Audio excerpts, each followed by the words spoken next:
Now at 9, a southeast Kansas community seeks to annex 1,600 acres for a massive solar farm. A new chapter in family time is being written under the lights. I'm Samantha Walker with a story that's bound to inspire. And later, Kansas Republicans target Blue Johnson County in the latest redistricting push. The 4 states' most watched news starts now. Crawford County commissioners now hold the key to a $500 million solar farm project near Mulberry. This comes after the Mulberry City Council approves a request to annex more than 1,600 acres into the city. This is KOAM News. I'm Tanya Bach. It would be what they're calling an island annexation located about 6 miles southwest of Mulberry, just east of US 69. The Mulberry City Clerk tells us the property owners are already leasing the land to Shasta Power. The company plans to invest about $500 million into the project, including $200 million in storage batteries. Melissa Rhodes represents the handful of landowners involved. It could be a win for Mulberry if the annexation is approved. And Rhodes says they could see tax revenue from Shasta starting as early as January 1st. Now, Rhodes says by state law, the county commissioners have only 3 questions to consider when the item is on their agenda. 1, have landowners asked to be annexed? Have they consented? And will annexation impede future development for that area? According to the Mulberry City Clerk, once the county receives the proposal, the county commission has 30 days to act. And the city hopes to mail that proposal by the end of the week. Prosecutors formally charge a Joplin man with first-degree assault after police say he fired multiple gunshots at people at a South Joplin trailer park. Montana Landsaw faces 3 felony charges, including armed criminal action and unlawful use of a weapon. The shooting happened Monday night at the Hillside Estates in Newton County around 9:30. Deputies say Landsaw drew a handgun during a dispute at one home and fired several rounds at other people involved. Landsaw fled to another residence but surrendered to authorities 2 hours later. No one suffered injuries in the shooting. Landsaw remains in the Newton County Jail. Well, thousands of people are looking to the Saturday morning forecast and how it might impact what is historically the largest parade in the 4 states. The annual Maple Leaf Festival Parade in Carthage typically draws tens of thousands of spectators, and while the chance for less than ideal weather remains, Carthage Chamber of Commerce President Julie Reams says severe weather could force a postponement, but the show will go on.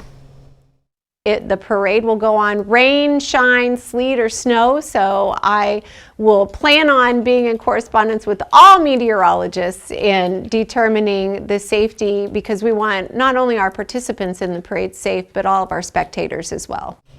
Now, Reams also says any delays or schedule changes that become necessary will be shared on the Chamber's social media channels.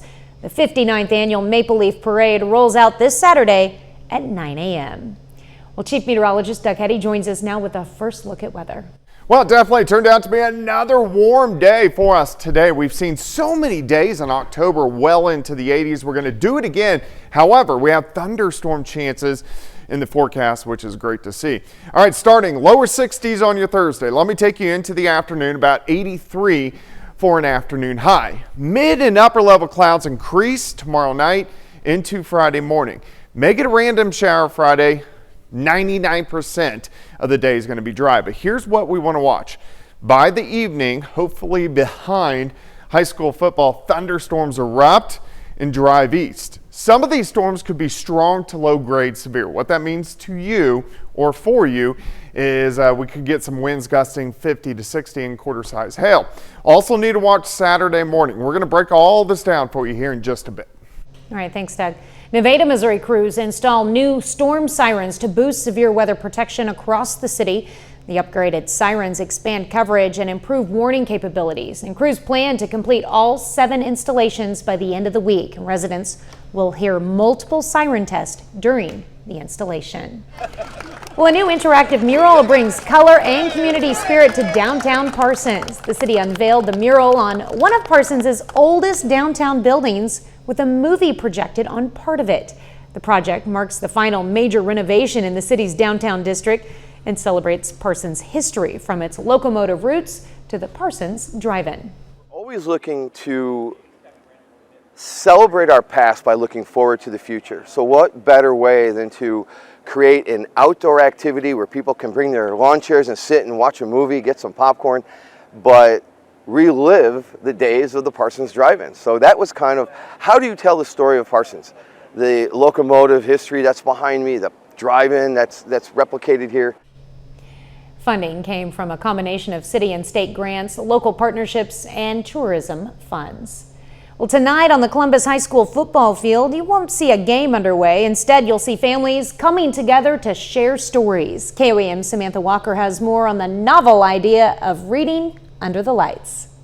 Nothing beats a good book, from novels to picture books. And on this field in Columbus, generations of families have gathered to turn the pages together. It's just a family event for people to come, enjoy the evening, sit on the football field and read books with their families. The story of Reading Nights Under the Lights has all the right elements: families, fun, and plenty of page turners. A lot of families are always asking us what are things that they can do to help their kids' education at home, and one of the simplest, easiest things they can do is just read at home with their kids. They're just sitting down for a minute and just like taking a break and just reading.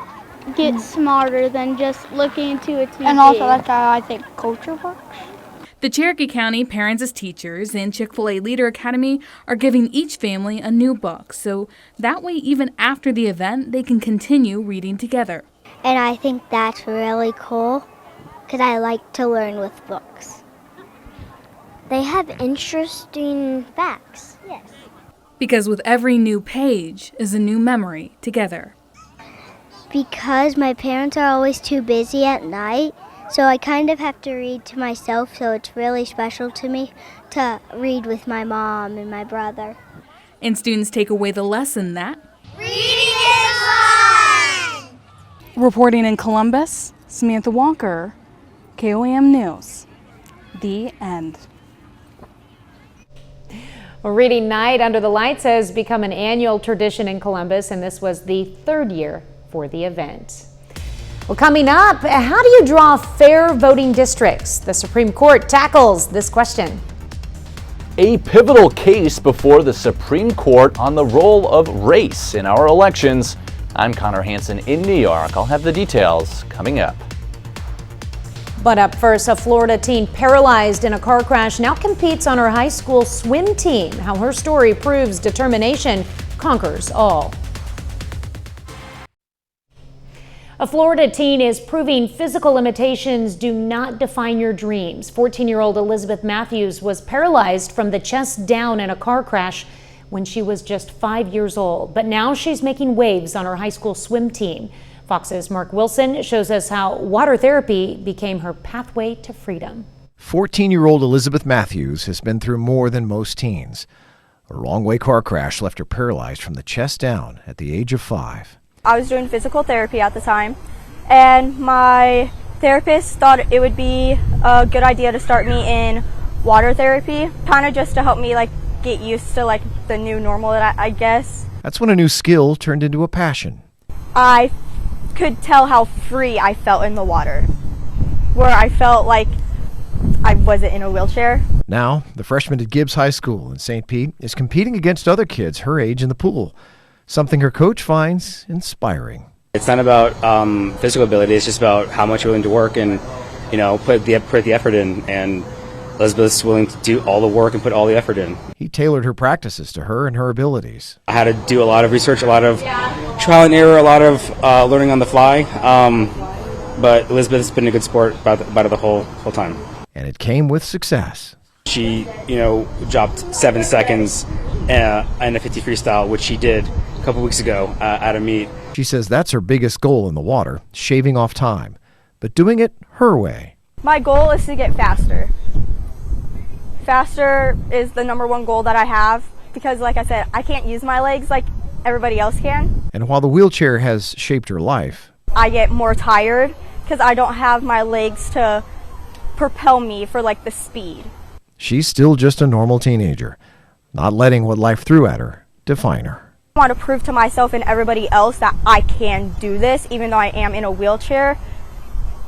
Don't see the wheelchair part, see a normal person just in the water doing a normal activity. Well, Doug is next with a complete look at your forecast. And later, a Kansas teacher turned scary into fun with a haunted stage for students.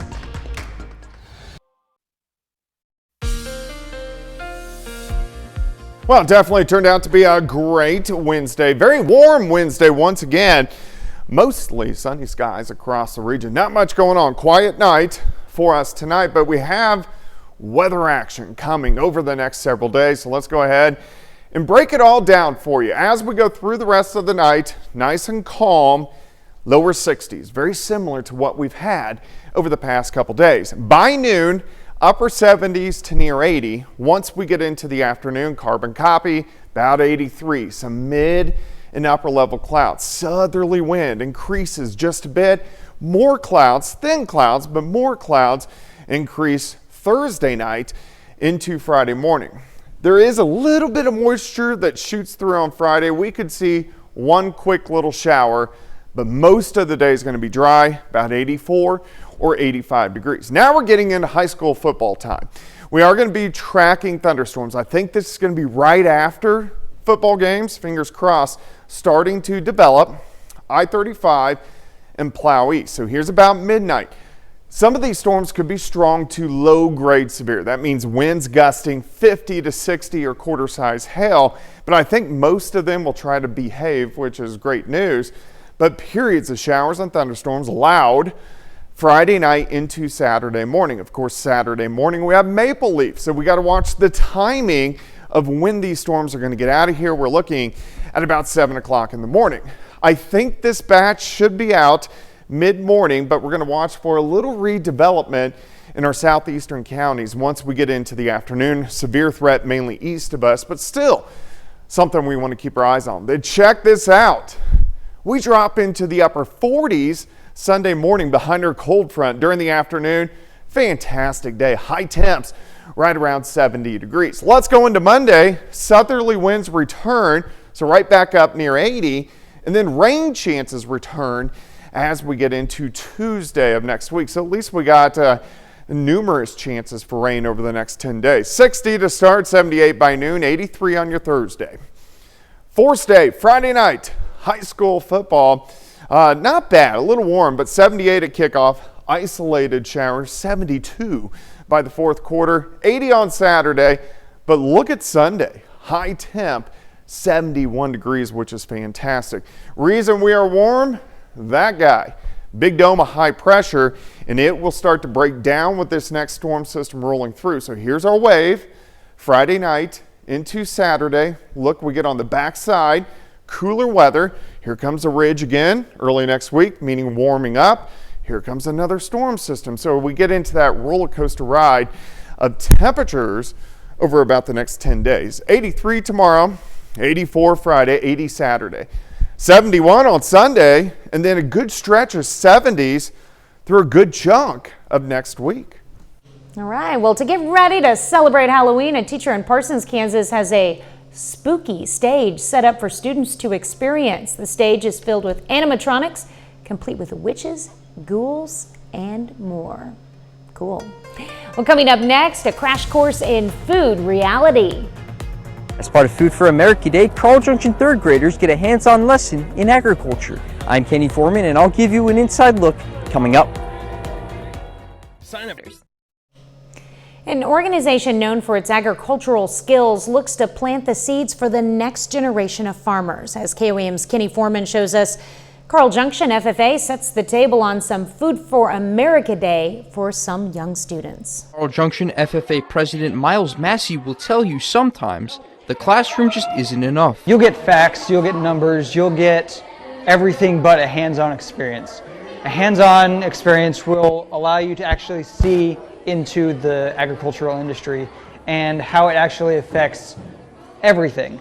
That's why he and his fellow program members decided to give a group of 3rd graders a taste of what the real world is like in agriculture. I think it's important to educate 3rd graders on how their food goes, how it becomes what it does, how farmers get it from their farm to them as students, and also just to open up the opportunity of like there are jobs in the agricultural world. Of course, at one point, the high schoolers themselves were in the third graders' shoes. Having that perspective allows them to better connect with the younger students in hopes of inspiring them to want to learn more about agriculture as they get older. This is one of the main things that sparked my love for agriculture today. So if they look to me as a role model, let's say, I feel like one of these kids will be in my position whenever they hit high school. It's a unique experience that can stick with the kids for life. This aspect of teaching agriculture to the students brings something that no other program does. It brings us together, it gives them connections, it gives them opportunities. Like with our school farm, they have opportunities to have animals that they could never have in town. In Carl Junction, Kenny Foreman, KOAM News. The event featured several stations across the student farm and included experiences with some of the animals on the farm, as well as lessons in planting and gardening. Well, students at Carthage Junior High School wrapped up Hispanic Heritage Month with a celebration of food and culture. Senor Brooks' Spanish classes hosted their annual Hispanic Food Day, where students brought homemade Latin dishes and learned about the countries behind each recipe. It was a hands-on way to explore diversity beyond the classroom.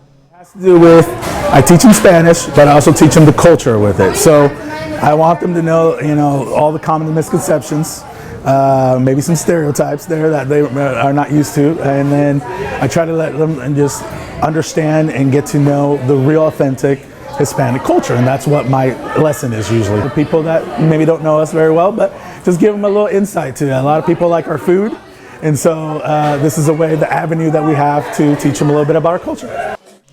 Well, for some, it was a taste of something brand new and a lesson that learning can be delicious. Well, coming up next, the Old Yale Pumpkin Patch hosts a special fundraiser for Frontenac High School's Project Graduation. Right now. Special fundraiser was held this evening at Old Yale Farms to support Frontenac High School's Class of 2026 Project Graduation. Stephen Hipful, owner of Old Yale, hosted the event. He said just this year for his daughter and co-owner Avery. Now families and students enjoyed the petting zoo, apple cannon, bounce houses, slides, human foosball arena, and other family-centered activities. I think the funds tonight will make a huge difference because all the money that is raised will go straight towards Project Grad, and with more money we get to have more activities and more rentals and blow-ups and etc. And it's really nice to see community show up and see my classmates come out, and I get to see everyone out here and show them what me and my dad have created. Well, Project Graduation is a safe, drug and alcohol-free celebration packed with fun activities for high school seniors for graduation night. 30 more minutes of news, weather, and sports coming your way. Kansas Republicans aim to redraw districts to strengthen congressional power, but one blue county is fighting the changes. And Supreme Court decides if race matters when drawing voting districts. You're watching the 4 States Most Watched News. This is KOAM News at 9 on Fox 14. I'm Tanya Bach. Battle lines are drawing ahead of the 2026 midterms. While redistricting is a state's congressional map is typically done during a census year, some states like Missouri already passed new maps that some say favor one political party over another. As Chandler Watkins reports, Kansas may become the next state in that battle. I don't think this redistricting is fair. We are not in a census year. They just did it in 2022. They're not doing it to help voters or citizens of Kansas. They're doing it to accrue more power for themselves, and I'm totally against that. When asked about redrawing the map, Kansas Senate President Ty Masterson said in part, quote, "Our aim is to simply strengthen Kansas's Republican representation in Congress to back President Trump's agenda." The concern for those tonight was Republicans were looking to redraw a blue Johnson County. I want them to know that we are not for this and that we want to keep the district the way it is now. It's very disappointing. I feel like our government works best when it's fair and when people are electing their representatives, not when representatives are choosing their people. There were several organizations set up at this event, like the Voters' Rights Network of Wyandotte County, where attendees could sign up and stay informed with not only what's happening at the state level, but what's happening in their communities. Mary Von Beekler, who attended, leads a group of those looking to get involved and encourages others to do the same. If you can become aware and pass it on to your neighbor and help them, there are also people who want to help but they don't know what to do. And so if you can be advised and then take it to somebody else, that's the best thing. What role should race play when a state divides voters into congressional districts? Louisiana's zigzagging districts were the subject of intense debate Wednesday at the Supreme Court. The state redrew its congressional map in 2020 with just one of its 6 districts having a majority of black voters. The argument is at least 1/3 of those districts should be black to represent the 1/3 black population of Louisiana. Civil rights groups sued and won, paving the way for the creation of a second majority black district, Louisiana's 6th. Opponents argue it's the result of an illegal gerrymander based on race. The avowed purpose of drawing a majority black district is to diminish the voting strength of some racial groups and augment the voting strength of others. Section 2 of the landmark 1965 Voting Rights Act bans maps that dilute the voting power of minority voters. An attorney for the NAACP warning the court of what could be at stake if it's overturned. A staggering reversal of precedent that would throw maps across the country into chaos. 2 years ago, a 5-4 decision by the court required Alabama to redraw its maps, with Justices Roberts and Kavanaugh siding with the court's liberal justices. The outcome will likely be different if either justice breaks differently this time around. The court is expected to rule by June, but could issue a ruling even earlier, which could have a major impact on the 2026 midterms. In New York, Connor Hansen, Fox News. Well, Doug is next with a complete look at your forecast. And later this Halloween, you can expect different candy flavors on store shelves, how cocoa shortages are forcing companies to innovate and cut costs.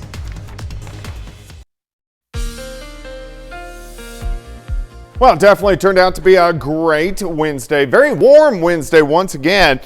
Mostly sunny skies across the region. Not much going on. Quiet night for us tonight, but we have weather action coming over the next several days. So let's go ahead and break it all down for you. As we go through the rest of the night, nice and calm, lower 60s. Very similar to what we've had over the past couple days. By noon, upper 70s to near 80. Once we get into the afternoon, carbon copy, about 83. Some mid and upper level clouds. Southerly wind increases just a bit. More clouds, thin clouds, but more clouds increase Thursday night into Friday morning. There is a little bit of moisture that shoots through on Friday. We could see one quick little shower, but most of the day is going to be dry, about 84 or 85 degrees. Now we're getting into high school football time. We are going to be tracking thunderstorms. I think this is going to be right after football games, fingers crossed, starting to develop I-35 and Plow East. So here's about midnight. Some of these storms could be strong to low grade severe. That means winds gusting 50 to 60 or quarter size hail, but I think most of them will try to behave, which is great news. But periods of showers and thunderstorms loud Friday night into Saturday morning. Of course, Saturday morning we have maple leaf, so we got to watch the timing of when these storms are going to get out of here. We're looking at about 7 o'clock in the morning. I think this batch should be out mid-morning, but we're going to watch for a little redevelopment in our southeastern counties once we get into the afternoon. Severe threat mainly east of us, but still something we want to keep our eyes on. Then check this out. We drop into the upper 40s Sunday morning behind our cold front. During the afternoon, fantastic day. High temps right around 70 degrees. Let's go into Monday. Southerly winds return, so right back up near 80, and then rain chances return as we get into Tuesday of next week. So at least we got numerous chances for rain over the next 10 days. 60 to start, 78 by noon, 83 on your Thursday. Force day, Friday night, high school football. Not bad, a little warm, but 78 at kickoff. Isolated showers, 72 by the fourth quarter, 80 on Saturday. But look at Sunday, high temp, 71 degrees, which is fantastic. Reason we are warm? That guy. Big dome of high pressure, and it will start to break down with this next storm system rolling through. So here's our wave. Friday night into Saturday. Look, we get on the backside, cooler weather. Here comes a ridge again early next week, meaning warming up. Here comes another storm system. So we get into that roller coaster ride of temperatures over about the next 10 days. 83 tomorrow, 84 Friday, 80 Saturday. 71 on Sunday, and then a good stretch of 70s through a good chunk of next week. Well, still ahead, the Chiefs are coming off their big win Sunday night, but a late curveball prior to game time left one offensive lineman the opportunity to step up. We'll have that story next. And the Wyandotte Bears are off to a strong start this season, continuing to build off their recent success. That story and more coming up in sports.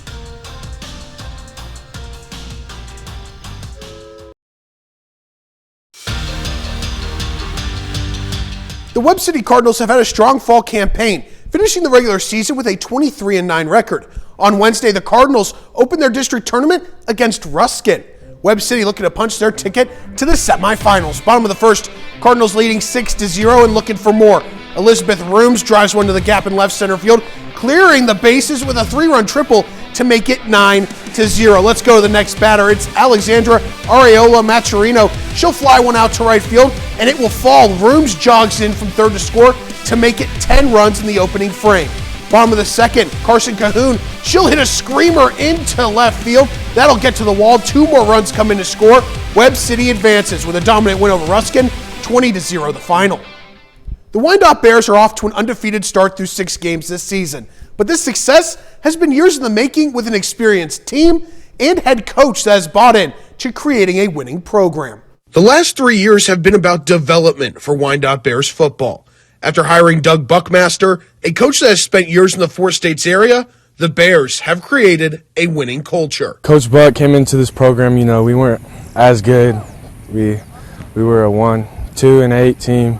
He came into this program and took it 10 toes forward, and he's done a lot for us. He helped us grow as a team and get us better to where we are today. 3 years ago, we were pretty much starting from scratch, playing with a lot of young kids. Fortunately, the first year we did win 9 football games, which helped a bunch as far as culture and program and so forth. A part of that growth as a program came in 2024 as Wyandotte made the leap from Class A to 2A, having immediate success with 7 wins. It was great that we were able to compete at the 2A level. It was definitely, there is a difference in 2A and 1A football in Oklahoma. So just proud of our kids last year that we did take that step up and we got better. Going from a smaller class in a different district, I'd say the district that we're in is probably the toughest district in 2A.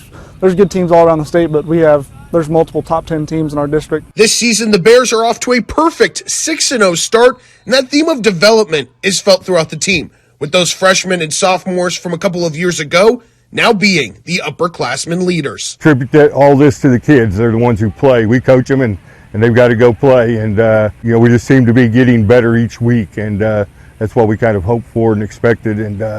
And we're just really pleased with their competitiveness, and they're willing to get better each week. Our offense is pretty dangerous. We got kids like Mason Brown, Tayton Threet, Dawson White, Tayson Threet. We have a lot of assets on our team. We can throw the deep ball. We have a short game. We can run the ball. We can do anything you need us to. Wyandotte football's evolution isn't just at the varsity level.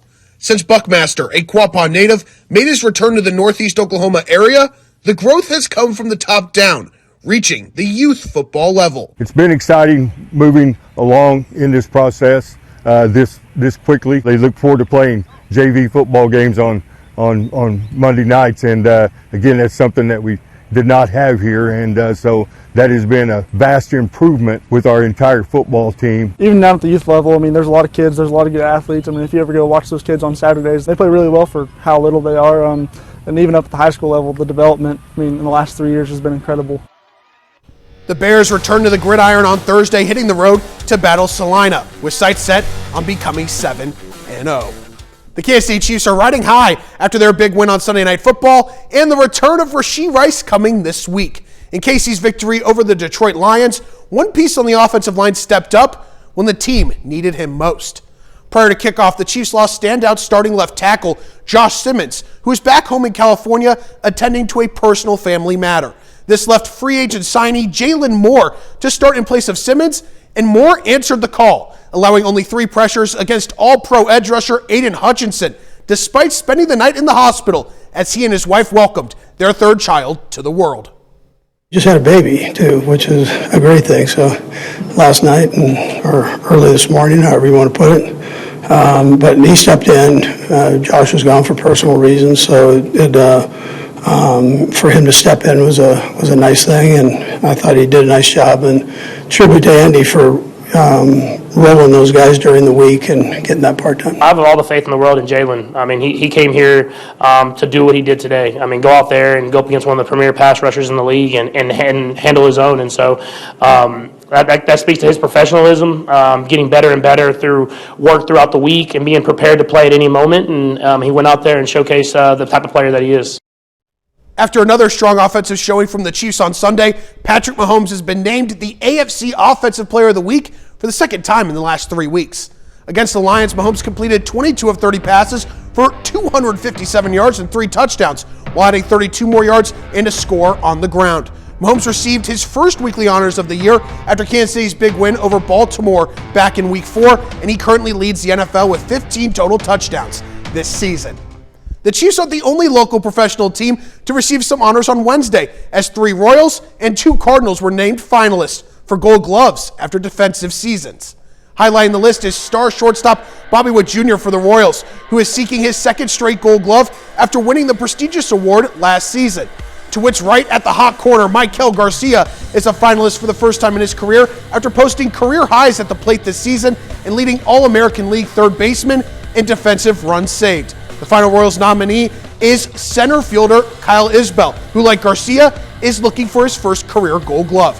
The Cardinals also saw a pair of players named as finalists for the award as well. Shortstop Mason Wynn and center fielder Victor Scott II are both in the running for their first career Gold Gloves. Wynn was top 5 in defensive runs saved this season, while Scott finished 7th in the metric. That's it for sports. We're back with more after the break.